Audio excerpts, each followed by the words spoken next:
Je vais laisser la parole maintenant à Beldouin Beldam qui va vous présenter le référentiel Agora. Bonjour à tous. Donc, comme l'a dit Myriam, tous les diplômes sont aujourd'hui articulés en blocs de compétences. On va le revoir ici. Et vous allez vous apercevoir que, à la différence du GA, où on partait de classes de situation dans le référentiel, ici, on a une articulation en processus métier autour de 3 pôles. Et ces processus vont être décrits dans le pôle d'activité. Donc, vous avez un référentiel des activités professionnelles avec 3 pôles, un référentiel des compétences avec 3 blocs que l'on reprendra tout à l'heure, et un référentiel d'évaluation, comme l'a dit Myriam, avec 3 éléments, les unités constitutives du diplôme, le règlement d'examen et la définition des épreuves. On a toujours les 22 semaines période de formation en milieu professionnel, et nous avons, pour simplifier et pour trouver une unité, eh bien, poursuivi les explications autour d'un tableau de correspondance des épreuves avec l'ancien diplôme GA et le nouveau diplôme Agora. Vous aurez le temps de vous y faire puisque, comme l'a rappelé Myriam tout à l'heure, hein, on aura la première session en 2023.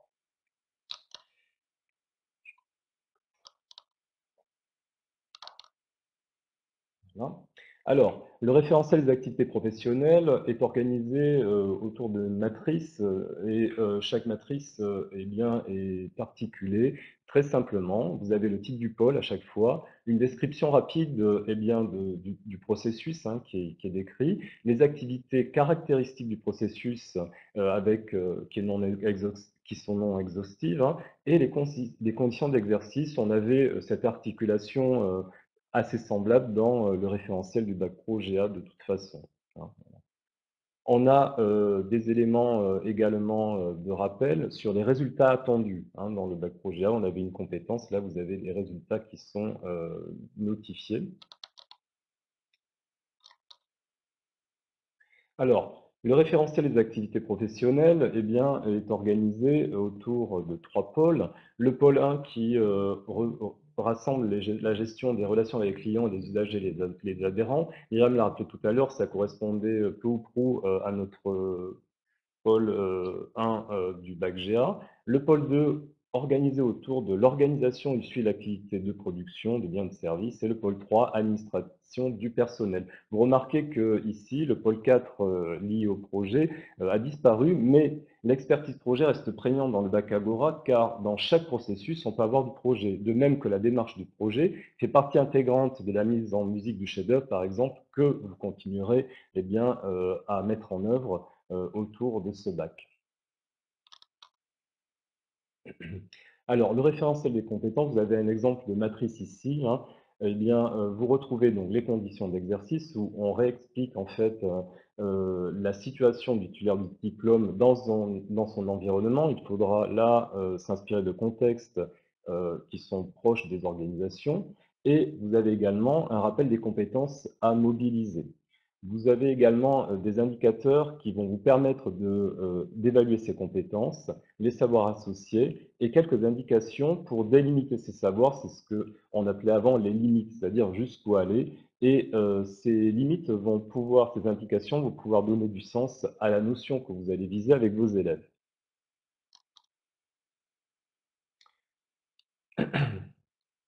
Alors, euh, les compétences donc, que vous allez développer hein, vont tourner autour de la gestion de relations avec les clients et les usagers, en lien avec l'activité de production de biens et de services et l'administration du personnel.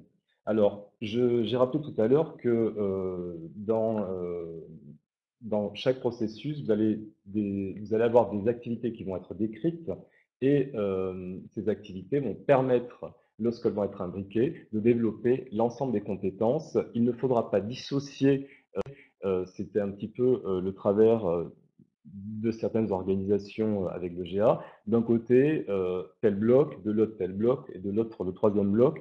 Toutes les activités ici devront être imbriquées pour pouvoir parvenir en fin de cycle à ce que l'élève ait bien acquis les compétences visées.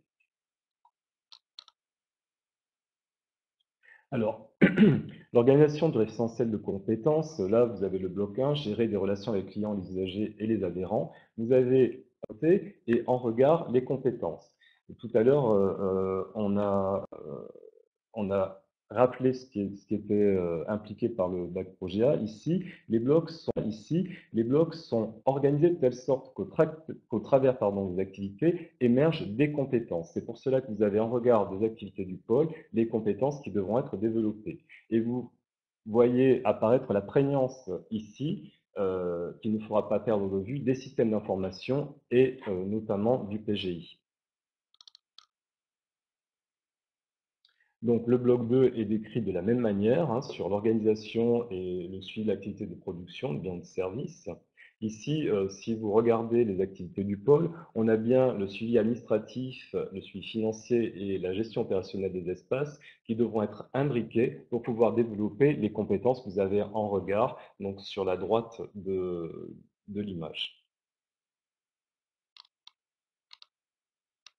Et le bloc 3, organisé de la même manière, l'administration du personnel, administrer le personnel, où là, eh bien, on a trois grands éléments du pôle, hein, le suivi de la carrière du personnel, le suivi organisationnel et financier, et la participation à l'activité sociale de l'organisation. Vous remarquerez également qu'on n'a plus dans ce référentiel eh bien, un pôle lié aux outils qu'on pouvait l'avoir sur le bac projet A, puisque les outils sont intégrés hein, dans la description de chaque pôle, de chaque bloc. Excusez-moi.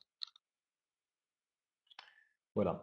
Alors, la continuité que vous allez opérer entre le bac GA et le bac Agora, eh bien, va permettre de rappeler des éléments et de suivre des éléments, puisqu'on est toujours dans la logique de la famille du métier GATL, avec des modalités pédagogiques qui vont impliquer une entrée par les situations professionnelles. Il faudra également poursuivre cet équilibre entre la gestion et la communication qui sont induites par ce référentiel pour éviter justement les écueils de séparation des compétences.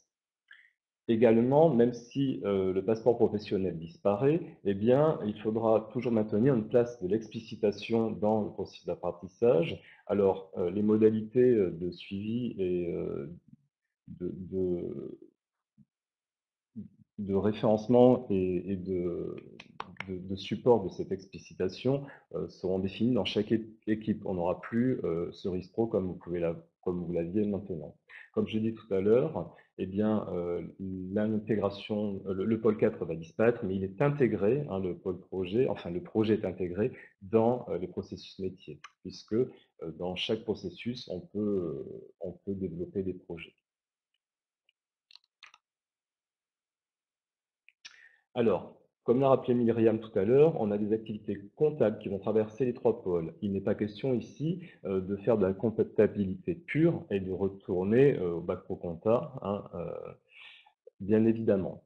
L'idée ici, c'est que les élèves, les apprenants aient une vision globale, notamment de la circulation des documents commerciaux, d'une part, et vous l'avez vu dans le bloc lié à l'administration du personnel, une vision globale de cette gestion financière avec donc notamment la prégnance de la préparation de la paye. Il n'y a pas de professeur de comptabilité, mais un travail en binôme autour de la construction d'une progression de pédagogie spiralaire, c'est-à-dire que dès la classe de seconde, vous allez pouvoir essaimer et travailler donc sur cette découverte liée à la gestion qui pourra ensuite glisser vers la comptabilité. Il s'agit là plutôt d'un objectif de contrôle hein, lié à cela. Vous devrez mobiliser systématiquement les systèmes d'information, dont le PSGI, dans votre organisation, ce qui fluidifiera les apprentissages des fonctions comptables et permettra un lien simple pour l'élève. Hein. Alors, évidemment, les activités comptables que vous traverserez permettront de se situer donc dans un enchaînement d'actions de gestion, hein, telles que la circulation des documents, également dans le repérage d'anomalies, d'erreurs comptables, et l'activité essentielle consistera à rendre compte des constats observés à partir des documents. L'élève sera en mesure de corriger des anomalies et certaines erreurs lorsqu'elles relèveront des champs de sa compétence.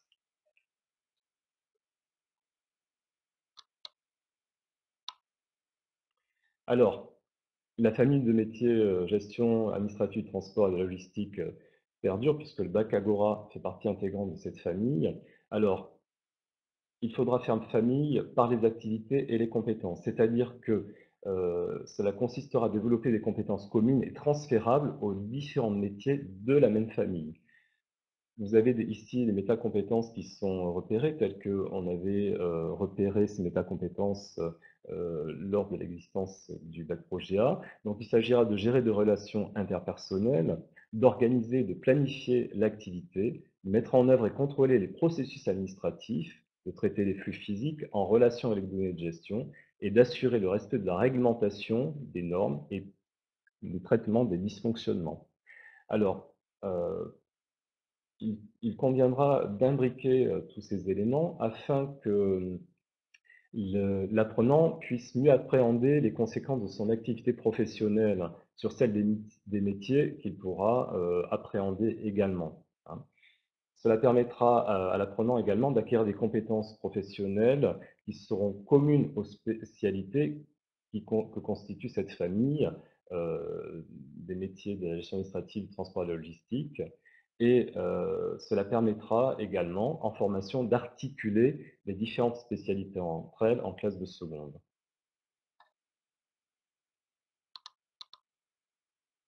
Alors, par rapport à ces éléments, les documents, vont être diffusés prochainement par la DGESCO, hein, c'est ce qu'il fallait que nous rappelions ici. Tout comme, lors de ce moment de formation, hein, nous ne parlerons pas directement, de la certification, hein, liée, à ce nouveau bac.